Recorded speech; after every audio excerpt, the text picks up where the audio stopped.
आज की स्टोरी है इंसान ही जीवन का आधार है। स्टार्ट करने से पहले अगर आप मेरे चैनल पर पहली बार आए हैं तो प्लीज़ मेरे चैनल को सब्सक्राइब कर देना, शेयर ज़रूर कर देना, लाइक भी कर दिया करो। चलो अब स्टार्ट करते हैं। 3 राहगीर रास्ते पर एक पेड़ के नीचे मिले।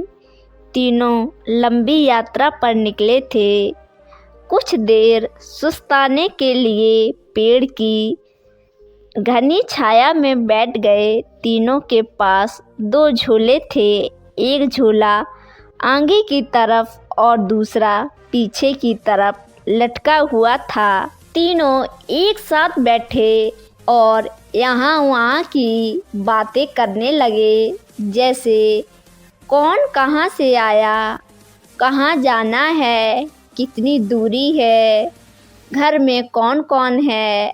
ऐसे कई सवाल जो अजनबी एक दूसरे के बारे में जानना चाहते हैं।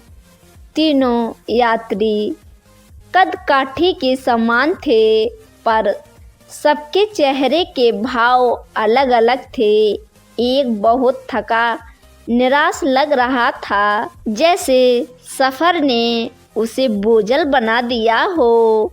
दूसरा थका हुआ था पर बोझल नहीं लग रहा था, और तीसरा अत्यंत आनंद में था। एक दूर बैठा महात्मा उन्हें देख मुस्कुरा रहा था। तभी तीनों की नज़र महात्मा पर पड़ी और उनके पास जाकर तीनों ने सवाल किया कि वे मुस्कुरा क्यों रहे हैं। इस सवाल के जवाब में महात्मा ने तीनों से सवाल किया कि तुम्हारे पास 2 झोले हैं, इनमें से एक में तुम्हें लोगों की अच्छाई को रखना है और एक में बुराई को। बताओ क्या करोगे। एक ने कहा, मेरे आगे वाले झोले में मैं बुराई रखूँगा ताकि जीवन भर इनसे दूर रहूं, और पीछे अच्छाई रखूँगा। दूसरे ने कहा, मैं आगे अच्छाई रखूँगा ताकि उन जैसा बनूं, और पीछे बुराई ताकि उससे अच्छा बनूं।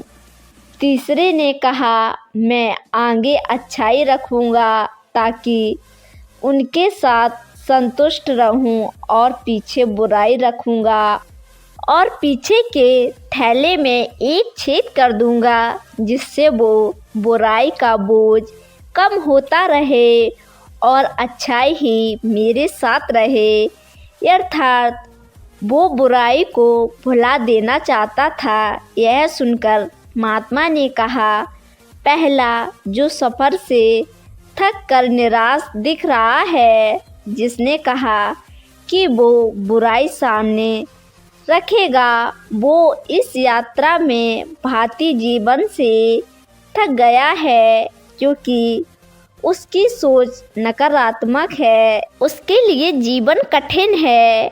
दूसरा जो थका है पर निराश नहीं, उसने कहा, अच्छाई सामने रखूँगा पर बुराई से बेहतर बनने की कोशिश में वो थक जाता है, क्योंकि वो बेवजह की हट में है।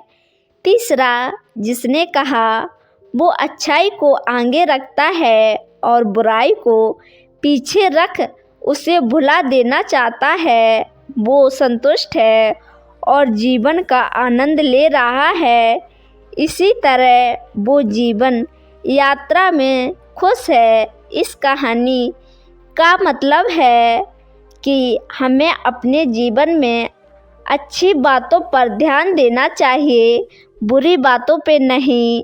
अगर मेरी यह स्टोरी आपको अच्छी लगी है तो प्लीज़ मेरे चैनल को सब्सक्राइब करना, लाइक करना, शेयर करना। मिलते हैं नेक्स्ट वीडियो में, तब तक के लिए धन्यवाद।